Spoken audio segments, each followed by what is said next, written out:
Selamat berjumpa kembali Bapak Ibu, Saudara-saudari umat beriman terkasih dalam Tuhan. Salam sehat berlimpah berkat. Hari Jumat tanggal 15 November 2024, saya Romagus CSSR mengajak saudari-saudara merenungkan kutipan Injil Lukas bab 17 ayat 26 sampai 37. Kita dengarkan sabda Tuhan. Dalam nama Bapa dan Putra dan Roh Kudus. Amin. Pada suatu ketika Yesus bersabda kepada murid-muridnya, sebagaimana halnya pada zaman Nuh, demikian pula kelak pada hari Anak Manusia.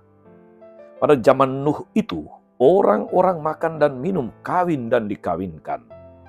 Sampai pada hari Nuh masuk ke dalam bahtera. Lalu datanglah air bah dan membinasakan mereka semua.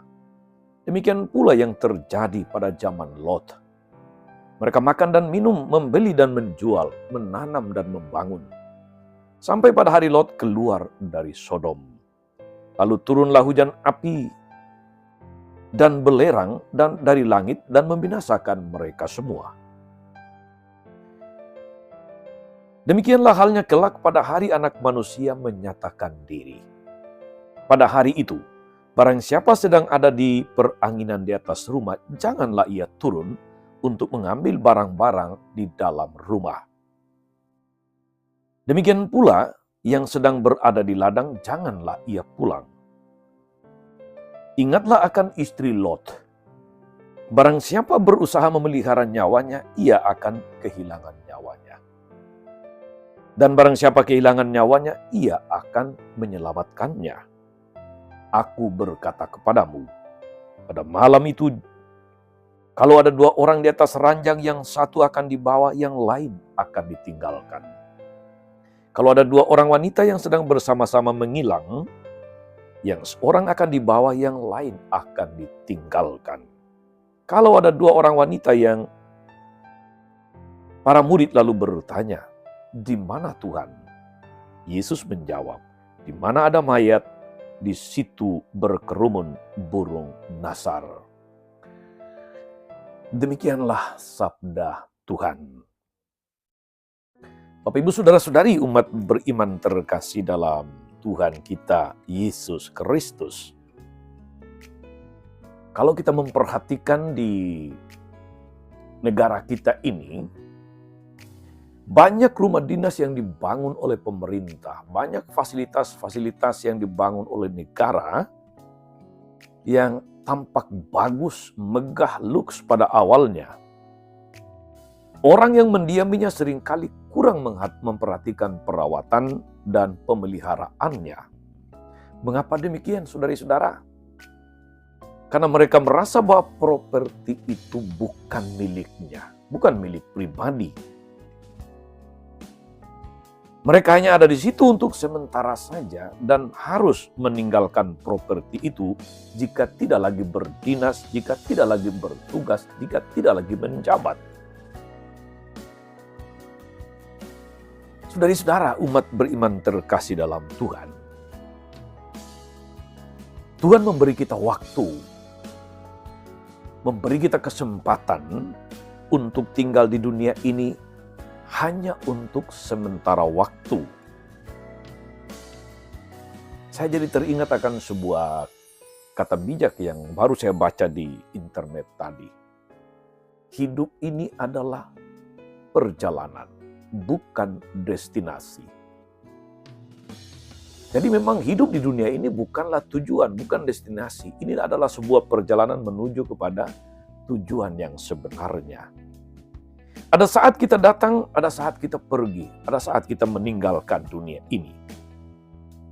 Dan karena itulah hidup merupakan suatu peziarahan, suatu perjalanan menuju tempat kediaman yang sebenarnya, yaitu keabadian. Dalam konteks inilah saudara-saudari, Yesus mengingatkan kita untuk tidak terikat atau mengikat diri dengan hal-hal yang bersifat duniawi. Karena segalanya bisa ada dan bisa musnah dalam sekejap. Di dalam Injil Yesus mengingatkan bahwa pada zaman Nabi Nuh, Orang-orang di zaman Nabi Nuh tidak diselamatkan karena hidup menurut kehendak mereka sendiri. Begitu juga pada zaman Lot. Mereka hidup dalam kesesatan duniawi, maka mereka binasa. Hidup dalam terang Allah itulah jaminan kita untuk memperoleh kehidupan kekal, untuk memperoleh keselamatan. Pertanyaannya saudara-saudara, bagaimana dengan kehidupan kita saat ini? Masih adakah ruang dan waktu dalam hidup kita di zaman milenial ini? Di mana otak dan hidup manusia dibanjiri, dijejali dengan berbagai tawaran menggiurkan. Lewat media sosial yang justru seringkali membuat kita merasa capek dan kehilangan gairah hidup, kehilangan orientasi dan tujuan hidup yang sebenarnya. Apakah masih akan ditemukan saudara-saudari orang-orang yang setia menjalankan ajaran Tuhan dan menjadi terang di tengah gelapnya kehidupan saat ini? Saudari dan saudara umat beriman terkasih, kita diajak oleh firman Tuhan hari ini supaya memiliki keutamaan waspada, keutamaan berjaga-jaga. Karena segala hal yang bersifat duniawi yang mengikat kita atau di mana kita terikat, itu adalah sesuatu yang sementara, yang tidak akan abadi. Dunia keabadian itulah yang menjadi arah tujuan kita, itulah destinasi kita. Maka kalau hidup itu adalah pesiaran, hidup itu perjalanan, buatlah berarti. Karena apa yang kita lakukan di dunia, apa yang kita seriusi, apa yang kita hayati, menentukan hari akhir kita. Saudari-saudara umat beriman terkasih, walaupun dunia ini sementara, dan kehidupan kita di dunia ini juga bersifat sementara. Namun kita perlu mewarnai kehidupan bersama sementara ini dengan suasana kerajaan Allah. Seperti yang saya katakan dalam renungan kemarin.